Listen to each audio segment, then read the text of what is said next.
before. I'm not laughing at you, I'm laughing with you. Oh, you're laughing with me. I've heard that before. It's such a lie. No. Okay, you're laughing with me. I'll believe that. Yeah, let's give her a different angle. I like Can't this even view. see the TV. Elijah. Oh, that's a good point. There you go. Yeah. But you need to have room. Put it on that. You need to have room to do what you need to pay attention. That's why I put I it just over here. played great games last night. What? That was fun. Fun to watch. I was waiting for Hayes to dunk, but Bye. good job.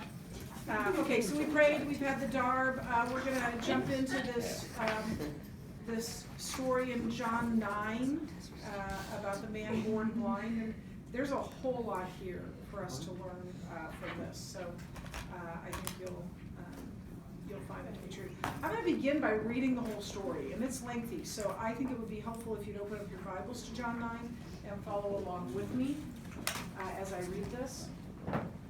And then we'll go back and walk through it bit by bit. We'll be doing this at least tomorrow, maybe even longer. So here it is, John 9, beginning at verse 1. As he passed by, meaning Jesus, he saw a man blind from birth. And his disciples asked him, Rabbi, who sinned, this man or his parents, that he was born blind? Jesus answered, it was not this man, it was not that this man sinned or his parents, but that the works of God might be displayed in him. We must work the works of him who sent me while it is day. Night is coming when no one can work. As long as I am in the world, I am the light of the world.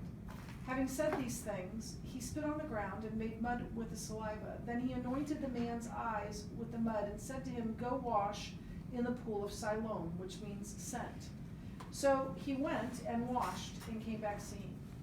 The neighbors and those who had seen him before as a beggar were saying, is this not the man who used to sit and beg?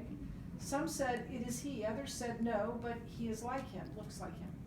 He kept saying, I am the man. So they said to him, then how were your eyes opened? He answered, the man called Jesus made mud and anointed my eyes and said to me, go to Siloam and wash. So I went and washed and received my sight.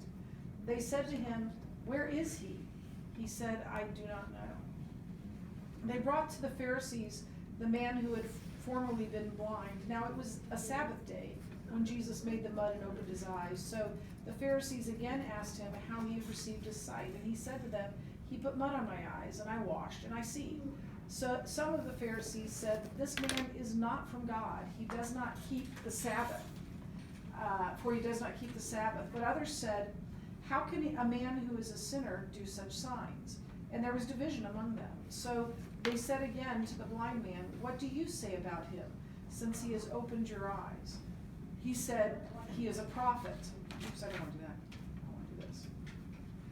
The Jews did not believe that he had been blind and had received his sight until they called the parents of the man who had received his sight and asked them, is this your son who you say was born blind? How then does he now see? His parents answered, we know that this is our son and that he was born blind, but how he now sees we do not know, nor do we know who opened his eyes. Ask him, he is of age, he's an adult, he will speak for himself. His parents said these things because they feared the Jews, for the Jews had already agreed that if anyone should confess Jesus to be Christ, he was to be put out of the synagogue, in other words, put out of Judaism, kicked out of the faith. Therefore his parents said, he is of age, ask him. Why am I doing that? So for the second time, they called the man who had been blind and said to him, give glory to God. We know this man is a sinner. He answered, whether he is a sinner, meaning we know Jesus is a sinner, whether he is a sinner, I do not know. One thing I do know, that though I was blind, now I see. They said to him, what did he do to you? How did he open your eyes? He answered them, I have told you already, and you would not listen. Why do you want to hear it again? Do you also want to become his disciples? And they reviled him, saying, you are his disciple, but we are disciples of Moses. We know that God has spoken to Moses, but as for this man, we do not know where he comes from. The man answered, why, this is an amazing thing.